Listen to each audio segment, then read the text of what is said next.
Sir ఈ perianal abscess అంటే ఏంటి సార్? దాని గురించి అసలు అవగాహన ఉందా అందరికి? పెరియానల్ యాబ్సెస్ అంటే గడ్డలా చీమ్ లాగా ఏర్పడి యానల్ కెనాల్ చుట్టూ పెయిన్, స్వెల్లింగ్, కూర్చోరాకపోవడం అనేది ఒకటి వస్తుంది. ఫిస్ట్లా వస్తుందని చెప్పి సర్జన్స్ కూడా చెప్తారు. కాకుండా ఇప్పుడు మన లేటెస్ట్గా ఏంటంటే దే కెనాట్ సిట్, టోటల్ పడుకొని ఉంటారు, అసలు చాలా వీక్ అయిపోతారు. Welcome to I dream. నేను ఉదయశ్రీ. పెరియానల్ యాబ్సెస్ అంటే ఏంటి, దీని సిమ్టమ్స్ ఎట్లా ఉంటాయి, ఈ ట్రీట్మెంట్ ఏ విధంగా ఉంటుంది మనకు తెలియజేయడానికి మనతో ఉన్నారు డాక్టర్ డి గోవిందరావు గారు, నిజామాబాద్ నుంచి గంగా భవానీ హాస్పిటల్. ఆయన అడిగి తెలుసుకుందాం. నమస్తే అండి. సార్ ఈ పెరియానల్ యాబ్సెస్ అంటే ఏంటి సార్? దాని గురించి అసలు అవగాహన ఉందా అందరికి? వాటి సిమ్టమ్స్ ఎట్లా ఉంటాయి? యాక్చువల్లీ పెరియానల్ యాబ్సెస్ అంటే యానల్ కెనాల్ చుట్టూ జనరల్గా పెయిన్ అనేది పెయిన్, స్వెల్లింగ్, తర్వాత కూర్చోరాకపోవడం అనేది ఒకటి వస్తుంది. స్టార్టింగ్ చాలా షార్ట్ టైంలో వస్తుంది. యాబ్సెస్ అంటే పెరియానల్ యాబ్సెస్ అంటే గడ్డలా చీమ్ లాగా ఏర్పడి అక్కడ ఒక యాబ్సెస్ అనేది ఏర్పడుతుంది. జనరల్గా చాలామందికి ఇది ఎలా వస్తుందో తెలియక మామూలు దాన్ని చాలా ఈజీ తీసుకొని మెడిసిన్ వాడేసి కొంత లేట్ చేసేస్తారు. లేట్ చేసిన తర్వాత అది యాబ్సెస్ అనేది డిఫరెంట్ డైరెక్షన్లో వెళ్ళిపోయి ఫిస్టులా ఫామ్ అయ్యే ప్రమాదం ఉంటుంది. అందుకోసమే పెరియానల్ యాబ్సెస్ వచ్చినప్పుడు ఫస్టే దీన్ని ఫిస్టులా ఫామ్ కాకుండా ట్రీట్మెంట్ అనేది ఒకటి ఉన్నది. దాన్ని ఏంటంటే యాబ్సెస్తో పాటు ఆ ఫిస్టుల యొక్క రూట్ తీసేస్తే డెఫినెట్లీ ఫిస్టులను మనం మళ్ళీ ఒకసారి దానికి సెకండ్ సర్జరీ, చాలామంది యాబ్సెస్ తీసిన తర్వాత అంటే ఐఎన్డి చేసిన తర్వాత ఫిస్టులా వస్తుందని చెప్పి సర్జన్స్ కూడా చెప్తారు. కాకుండా ఇప్పుడు మనం లేటెస్ట్గా ఏంటంటే పెరియానల్ యాబ్సెస్ ఉన్నప్పుడే దాని ఫిస్టులా రాకుండా ముందే వన్ టైంలోనే మొత్తం క్యూర్ చేసే ఛాన్సెస్ ఉన్నాయి. అది మనం ఇప్పుడు చేస్తున్నాం లేజర్ ద్వారా. ఓకే, అసలు ఎందుకు అవుతాయి, ఎవరికి అవుతాయి, ఎలాంటి బాడీ తత్వం ఉన్న వాళ్ళకి ఇలాంటి యానల్ ప్రాబ్లమ్స్ రావడం చూస్తుంటారు? పెరియానల్ యాబ్సెస్ అంటే జనరల్గా ఏంటంటే ఇది బాడీతో అంటే వయసుతో సంబంధం లేదండి. ఇది ఎవరికైనా రావచ్చు. మామూలుగా కొంచెం మలబద్ధకం ఎక్కువ ఉన్న వాళ్ళలో వచ్చే ఛాన్స్ ఉంటుంది, మామూలు ఉన్న వాళ్ళు కూడా వస్తుంది. సో ఇలా ఈ సిమ్టమ్స్ వచ్చినప్పుడు మనకు ఇప్పుడు వాళ్ళు అక్కడ పోయి పెరియానల్ యాబ్సెస్ అని చెప్పి చూపించుకున్న తర్వాత ఫస్ట్ ఎవరైనా కానీ సర్జరీ అని అడ్వైజ్ చేస్తారు. సో అంటే చాలామంది ఏం చేస్తారంటే మందుల మీద తగ్గించుకుందాము అని ట్రై చేస్తారు. ఫస్ట్ మందుల మీద తగ్గిస్తామని అంటే ఆ యాబ్సెస్ అంటే ఇన్ఫెక్షన్ అయింది, చీమ్ వచ్చింది లోపల, ఇది బయటపడకుండా అది ట్రీట్మెంట్ కాదండి. ఐదర్ ఇట్ హ్యాస్ టు అదంటే అది పలిగిపోయి చీమ్ వెళ్ళిపోతుంది, లేదంటే ఎవరైనా సర్జన్ దాన్ని చీమ్ని తీసేయడం జరుగుతుంది. సో ఈ సిమ్టమ్స్ ఉంటాయి అన్నట్టు. ఇలా ట్రీట్మెంట్ కొంతమంది చేస్తారు. అందులో మనకి పెరియానల్ యాబ్సెస్ని చాలామందికి తెలియని విషయం ఏంటంటే పెరియానల్ యాబ్సెస్ వస్తే ఇక దానికి మందులు వాడుకొని తగ్గించుకోవడమా, లేకపోతే చిన్నగా కట్ చేసి దాంట్లో చీమ్ తీసేయడమా జరుగుతుంది. దాని ఐఎన్డి ప్రొసీజర్ అంటాం, ఇన్సిషన్ అండ్ డ్రైనేజ్ ప్రొసీజర్ అంటాం. అలా చేయడం వల్ల ఏమవుతుందంటే ఇప్పుడు చీమ్ అయితే వెళ్ళిపోతుందండి. అని యాక్చువల్లీ స్టార్ట్ అయింది ఎక్కడ, యానోరెక్టల్ జంక్షన్ నుంచి, అంటే anorectal junction anal and canal and rectum junction దగ్గర నుంచి అక్కడ వాళ్ళకి ఇది మన చిన్న చిన్న గ్లాండ్స్ ఉంటాయి, యానల్ గ్లాండ్స్ ఉంటాయి. ఆ గ్లాండ్స్లో స్టార్ట్ అయిన ఇన్ఫెక్షన్ సైడ్కి జరిగి లోపలికి పోయి మళ్ళీ బయటికి వస్తుంది. అలాంటప్పుడు ఈ యాబ్సెస్ వచ్చిన ట్రాక్ అయితే ఉందో దారి, అది తీయకుండా ఇది ఈ డిసీజ్ పెరియానల్ యాబ్సెస్ అనేది ట్రీట్మెంట్ కాదండి. అది 100% ఆ ట్రీట్మెంట్ దానికి ఆ రూట్ దాకా తీస్తేనే, అంటే ఆ పెరియానల్ యాబ్సెస్ చీమ్ కాకుండా దానికి రూట్ ఉంది లోపల, ఆ రూట్ నుంచి ఆ ఫిస్టులా అప్పటికే ఫిస్టులా ఫామ్ అయినట్టు. అది చాలా మంది ఫిస్టులా వచ్చే వాళ్ళకి బిఫోర్ ఈ పెరియానల్ యాబ్సెస్ ఫస్ట్ వచ్చేది పెరియానల్ యాబ్సెస్. నా పెరియానల్ యాబ్సెస్ వచ్చినప్పుడు చాలా మందికి అది ఐడియా ఉండదు. నాకేముందిలే చిన్నదే కదా, అంటే నొప్పి వచ్చింది చీమ్ తీసేస్తే సరిపోతుంది, ఏం అవసరం లేదని చెప్పేసి వాళ్ళు చిన్నగా ఎక్కడైనా మామూలు క్లినిక్లలో పోయి దాన్ని చీమ్ తీపించుకోవడము అలా చేసి చాలామంది ఏమవుతుందంటే తర్వాత ఆ చీమ్ ఒకసారి చీమ్ వెళ్ళిపోయిన తర్వాత లోపల నుంచి ఆ దారి ఏర్పడింది కదా, లోపల యానల్ కెనాల్ నుంచి బయటికి ఎక్కడ చీమ్ పలిగిందో అక్కడ దాకా చీమ్ అది ట్రాక్ వస్తుంది, ఫిస్టులా ట్రాక్ ఏర్పడుతుంది. ఆ ఫిస్టులా ట్రాక్ ఏర్పడిన తర్వాత దానికి మళ్ళీ అది చీమ్ అనేది సైడ్ నుంచి వస్తూనే ఉంటుంది. సో చాలామందికి అప్పుడు ఫస్ట్ యాక్చువల్లీ మనం లేటెస్ట్గా ఏంటంటే పెరియానల్ యాబ్సెస్ని ఎలా ట్రీట్ చేయాలి అనేది చాలా ఇంపార్టెంట్. చాలామంది ఏంటంటే ఇప్పుడు ఓన్లీ చీమ్ తీసేయడం, ఐఎన్డి చేయడం వరకే చేస్తున్నారు, కానీ అది తప్పు. అది ట్రీట్మెంట్ ఇన్సిషన్ అండ్ డ్రైనేజ్ చేసిన తర్వాత చీమ్ మాత్రమే తీసేస్తున్నారు, కానీ మీరు లోపల నుంచి దాని యొక్క రూట్ నుంచి తీయడం లేదు. ఓకే, అలా రూట్ నుండి తీయకపోతే ఫ్యూచర్ లో మళ్ళీ వాళ్ళకి ఫిస్టులా వస్తుంది, మళ్ళీ ఇమీడియట్లీ ఫిస్టులా ఫామ్ కావచ్చు, మళ్ళీ ఒకసారి పేరియనల్ అబ్సెస్ మళ్ళీ తయారవుతుంది. ఇది ఓన్లీ పెయిన్ఫుల్ థింగ్ ఏనా, దీనికి ఇంకా వేరే సిమ్టమ్స్ ఏమైనా ఉంటాయా? ఫీవర్ ఉంటుందండి, అంటే పెయిన్ ఒకటి, ఫీవర్ ఒకటి.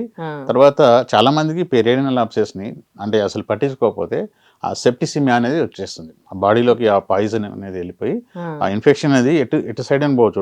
ఇప్పుడు అంటే మగవాళ్ళకి అయితే ఇటు కడుపు సైడ్, ఆడవాళ్ళకి మగవాళ్ళకి కడుపు సైడ్ వచ్చి పెద్ద అటు సైడ్ రావచ్చు, వెనక్కి పోయి మళ్ళీ ఈ థైస్ లో రావచ్చు, డిఫరెంట్ డైరెక్షన్ లో, ఇంకా లోపల పోయి అబ్డామిన్ లోపల కూడా వెళ్ళిపోయే ఛాన్స్ ఉంటుంది. డిఫరెంట్ డైరెక్షన్ లో ఇన్ఫెక్షన్ పాస్ అవుతాయి. సో పెరియనల్ అబ్సెస్ అంటే చిన్న డిసీజ్ కాదు, ఇది చాలా సీరియస్ కండిషన్. కొంతమంది ఇందులో డెత్స్ కూడా అయిపోతాయి, ఎందుకంటే అంత సెప్టిసిక్ అంటే అంత ఇన్ఫెక్షన్, అగ్రెసివ్ ఇన్ఫెక్షన్ ఉండి లోపల పోయి అది మొత్తం బాడీని వీక్ చేసేసి హైపోటెన్షన్లో వెళ్ళిపోతారు చాలా మంది.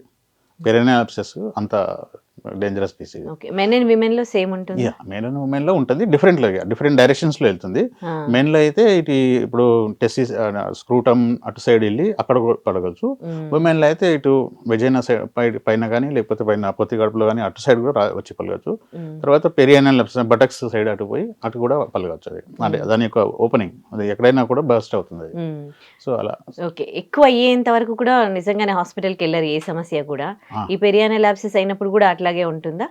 చాలా మందికి అసలు అంటే ఫస్ట్ ఇది వచ్చిందే సడన్ సర్ప్రైజ్ డిసీజ్ అన్నట్టు. చాలా మందికి పెరియనల్ అబ్సెస్ అంటే కూడా తెలియదు అసలు, అంటే జనరల్ పబ్లిక్ తెలియదు, అది వచ్చిన వాళ్ళకే తెలుస్తుంది. పైల్స్, ఫిషర్, ఫిస్టులా వేరు, పెరియనల్ అబ్సెస్ వేరు. అంటే పెరియనల్ అబ్సెస్ అనేది ఫిస్టులా యొక్క స్టార్టింగ్ పాయింట్ అన్నట్టు. Fistula starting point, పెరియనల్ obsess. పెరియనల్ obsess అయితే ఈ పెరియనల్ అబ్సెస్ వచ్చిన వాళ్ళందరికీ అప్పుడు ఫిస్టులా అని అంటే కొన్ని రోజులు వాళ్ళు సఫర్ అవుతారు, కొన్ని రోజుల తర్వాత కాబట్టి వాళ్ళకి ఫిస్టులా అనేది తెలుస్తుంది. కానీ పెరియనల్ అబ్సెస్ వచ్చినప్పుడు చాలా మందికి ఈవెన్ ఎడ్యుకేటెడ్ వాళ్ళకి కూడా తెలియదు అసలు, ఫుల్లీ అవేర్ ఉన్న వాళ్ళకి కూడా.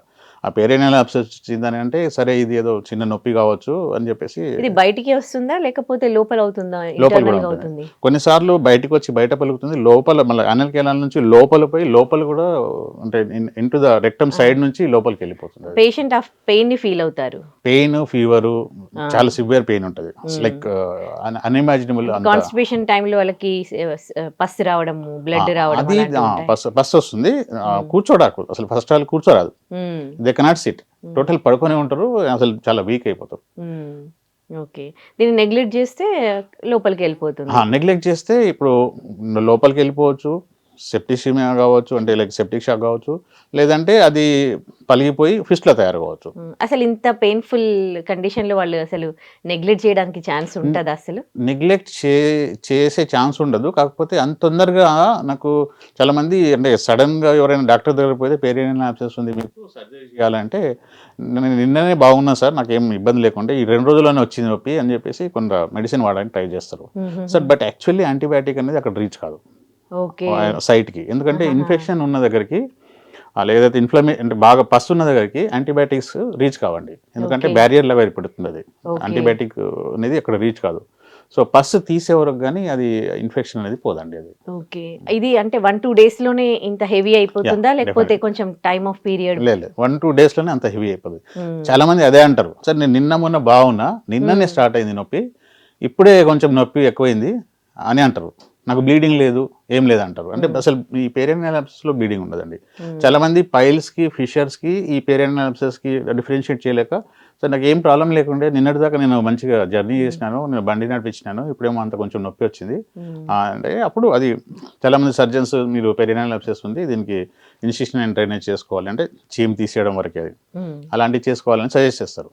అయినా కానీ పేషెంట్స్ అంటే అంత నమ్మకం ఉండదు, అంతే నేను నిన్నే బాగున్నా కదా, ఈ రోజులోనే అంత నాకు సర్జరీ వచ్చేంత ఇది ప్రాబ్లం కాకపోవచ్చు అని చెప్పేసి మళ్ళీ మెడికల్ వేరే డాక్టర్ దగ్గర పోవడము, లేకపోతే ఈ నాటు వైద్యులు ఉంటారు వాళ్ళ దగ్గర పోయి సజెషన్ తీసుకోవడం, మిగతా వేరే ఆయుర్వేద, హోమియో అలాంటివి ట్రై చేయడం జరుగుతుంది. అందులో కొన్నిసార్లు ఈ పెరియనల్ అబ్సెస్ అంటే డిఫరెంట్ డైరెక్షన్లో పోయి ఇంకా డీప్ వెళ్ళిపోయే ఛాన్స్ ఉంటుంది. మీ దగ్గర ట్రీట్మెంట్ స్పెషాలిటీ ఏంటి? యాక్చువల్లీ ఇందులో చాలా ఇంపార్టెంట్ అనేది పెరియనల్ అబ్సెస్కి ట్రీట్మెంట్ అనేది. ఇప్పుడు పాతది ఏంటంటే ఇన్సిషన్ అండ్ డ్రైనేజ్, అంటే ఎక్కడైతే పెద్ద వాపు ఉంటుందో అక్కడ ఇన్సిషన్ ఇచ్చేసి చీమ్ తీసేయడం వరకే దాని ట్రీట్మెంట్ అని ఇప్పుడు ఒక ప్రీవియస్లీ చేస్తుంది. ఇప్పుడు చాలా మంది సర్జన్ చేసేది కూడా అదే. యాక్చువల్లీ అది కాదండి, ఇన్సిషన్ తీసిన మాత్రం చీమ్ మాత్రమే బయటికి వెళ్ళిపోతుంది. అయితే ఇది లోపల ఏది దానికి రూట్ ఉంటుందో, ఆ యాబ్సెస్ ఎక్కడ స్టార్ట్ అయిందో ఆ రూట్ని తీయకపోతే ఈ పెరియానల్ యాబ్సెస్ అంటే 100% ఫిస్ట్ లాగా కన్వర్ట్ అవుతుంది ఒకసారి ఇన్సిషన్ ట్రైన్ చేసిన తర్వాత. అయితే చాలామంది సర్జన్స్ ఏం చేస్తున్నారు అంటే దీని గురించి అవగాహన లేని వాళ్ళు పెరియానల్ యాబ్సెస్ని ఐఎన్డి చేసి వదిలేస్తున్నారు. ఈ రూట్ నుంచి తీయకపోవడం వల్ల అది చాలా మంది పేషెంట్లకు డాక్టర్లు కూడా చెప్పి చేస్తారు, ఆపరేషన్ చేస్తాం మేము ఇన్సిషన్ అండ్ డ్రైనేజ్, కానీ మళ్ళీ మీకు ఫిస్ట్లో రావచ్చు అని చెప్తారు, ఫిస్ట్లో రావచ్చు అని చెప్పి చేస్తారు. కానీ యాక్చువల్లీ ఇప్పుడు లేటెస్ట్గా జరుగుతున్నది అందులో ప్రకారం ఏంటంటే ఆ ఒక్క సిట్టింగ్లోనే పెరియానల్ యాబ్సెస్ ఇన్సిషన్ డ్రైనేజ్ చేసి లోపల రూట్ కూడా తీస్తే అప్పుడు మళ్ళీ ఫిస్ట్లో రాకుండా చేయొచ్చు మనం.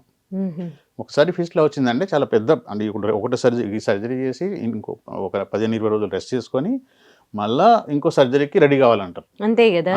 అయితే ఈ రెండో సర్జరీ అవసరం లేకుండా మళ్ళీ చాలా ఈజీగా పెరియానల్ యాబ్సెస్ ఉన్నప్పుడే మనం ఆ రూట్ తీసేస్తే వాళ్ళకి ఫిస్ట్లో రాకుండా 100% నివారణ చేయొచ్చు. అది చాలా ఇంపార్టెంట్. చాలా మందికి ఈ విషయం తెలియక పెరియానల్ యాబ్సెస్ అంటే చిన్నది ఏదో చేసే అంటే ఎమర్జెన్సీలో వెళ్తారు, అక్కడ వాళ్ళ లోకల్లో ఉన్న హాస్పిటల్ని వాళ్ళు కన్సల్ట్ అవుతారు, వాళ్ళేమో ఇది యాబ్సెస్ ఉంది తీసేస్తామంటారు. కానీ చాలా మందికి తెలియకపోవడం ఏంటంటే వాళ్ళు చెప్తారు, కొంతమంది చెప్పారు అన్నట్టు మళ్ళీ ఫిస్ట్లో రావచ్చు అని చెప్పి. డెఫినెట్లీ అడగాల సార్ మళ్ళీ ఫిస్ట్లో వస్తుంది అది చేసుకున్న తర్వాత మళ్ళీ వస్తే మరి నాకు ఆప్షన్ అయింది, మీరు గ్యారంటీ ఇస్తారా మీ దగ్గరికి వస్తే? నేను చెప్తాను డెఫినెట్లీ, అది నాకు తెలుసు రాదు అని చెప్తాను. అది ఎందుకంటే నా పని అది కాబట్టి ఐ డూ ఇట్. నేను రూట్ నుంచి తీసేస్తా అప్పుడే. ఈ ట్రీట్ పెరియానల్ యాబ్సెస్ ఫిస్ట్లో యాక్చువల్లీ ఫిస్ట్లో లాగానే ట్రీట్ చేయాలి. సో అప్పుడే మళ్ళీ పేషెంట్కి ఇంకో సర్జరీ అవసరం లేదు, ఇంకో ఇన్ని రోజులు మధ్యలో ఇంకో వెయిటింగ్ 2-3 months వెయిట్ చేసి ఇంకా ఆ ట్రాక్ అనేది గట్టిగా కాలేదని చెప్పేసి ఆ నొప్పి భరించుడు వాళ్ళంతా ఈ పెయిన్ ఇదంతా పోవడం అవసరం లేదండి. ఇది చాలా లేటెస్ట్. దీనికోసమే ఈ చాలా మందికి పెరియానల్ యాబ్సెస్ అంటే చిన్నది అనుకొని చీమ్ తీస్తే సరిపోతుంది అంటే మళ్ళీ కొంతమంది సర్జన్లు కూడా అది route. First of all patients కి ఏ డాక్టర్ ని కన్సల్ట్ అవ్వాలి, ఎక్కడ బెస్ట్ ట్రీట్మెంట్ ఉంటుంది దీనికి అనే దానికి సంబంధించి అవగాహన ఉండదు. అవును, అయితే నేను కూడా అనేది మనకి ఇప్పుడు నేను చెప్పిన విషయము మీ ఎక్కడైనా ట్రీట్మెంట్ తీసుకున్నా మీరు డాక్టర్ని అడగండి మళ్ళీ వస్తుందా లేదా అని చెప్పేసి. ఈ పెరియానల్ యాబ్సెస్ చేసిన తర్వాత ఫిస్ట్లో రాకుండా చేయగలుగుతారా, అది చాలా ఇంపార్టెంట్. ఈ క్వశ్చన్ అడగాలి ఇప్పుడు, ఎందుకంటే పెరియానల్ యాబ్సెస్ మీరు చేస్తారు సార్, చేసిన తర్వాత మళ్ళీ ఫిస్ట్లో వచ్చే ఛాన్స్ అంటారు, మరి ఇది ఒకటేసారిలో ఫిస్ట్లో రాకుండా కూడా చేయాలని ఒకటి ఉండాలి కదా, ఓన్లీ చీమ్ తీసేస్తే సరిపోదు. ఆ పెరియానల్ యాబ్సెస్ వచ్చిన తర్వాత ఫిస్ట్లో రావద్దు అలాంటి కాన్ఫిడెంట్ ఉన్న డాక్టర్ దగ్గర చేసుకోవాలి. అంటే నేను అనేది నా దగ్గరే రావాలని కాదు, ఎక్కడైనా కానీ ఇది అడగాలండి. పెరియానల్ యాబ్సెస్ ఇంకో సర్జరీ ఫిస్ట్లో సర్జరీ అంటే మళ్ళీ ఫిస్ట్లో రావచ్చు, తర్వాత ఇంకో సర్జరీ చేయాల్సి వస్తుంది, మళ్ళీ తర్వాత ఫిస్ట్లకు కూడా వాళ్ళు గ్యారంటీగా ఖచ్చితంగా ట్రీట్మెంట్ చేయగలుగుతారా లేదనేది అడిగి మరి చేయించుకుంటే అది డెఫినెట్లీ పెరియానల్ యాబ్సెస్కి ఇది చాలా ఇంపార్టెంట్. ఒక ఫిస్టులా ఒకటేనా పైల్స్ ఫిషర్స్ లాంటివి కూడా రాకుండా ఉంటాయా? ఫిస్ట్లో ఒకటే, పెరియానల్ యాబ్సెస్ నుంచి ఫిస్ట్లోనే వస్తుంది. ఫిస్ట్లో అంటే ఇది ఒక ఫస్ట్ వచ్చేది పెరియానల్ యాబ్సెస్. చాలా మందికి తెలియక వాళ్ళు చిన్న వాళ్ళకి లోకల్ ఏ హాస్పిటల్ ఉంటే వాళ్ళకి వెళ్ళి ఎమర్జెన్సీ బాగా నొప్పి ఉంటుంది కాబట్టి ఏదో ఒకటి చేయాలి కాబట్టి ఇన్సిషన్ ఇచ్చేసి డ్రైన్ చేసేస్తారు, తర్వాత ఫిస్ట్లో ఫామ్ అవుతుంది. ఓకే.